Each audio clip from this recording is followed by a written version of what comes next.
विरोधकांनी पत्रकार परिषदेतून अजित पवारांच्या विमान अपघातावरून उपस्थित होणाऱ्या संशयावरही प्रश्न उपस्थित केले। या राज्यातील विद्यमान उपमुख्यमंत्र्यांचा विमान अपघात होतो। शासनाकडून केवळ 2 ओळीच एक लाईन अशी म्हटली जाते की यामध्ये कुठेही कोणीही अपघातावर प्रश्नचिन्ह निर्माण करू नये। का करू नये?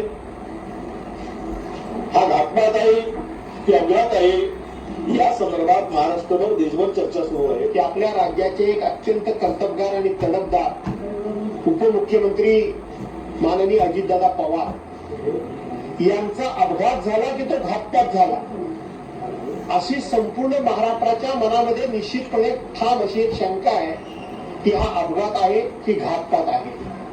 याबद्दल सरकारची जी भूमिका आहे ती अत्यंत संदिग्ध आहे। सरकार यावर कुठेही स्पष्ट नाही। तर मंत्रालयात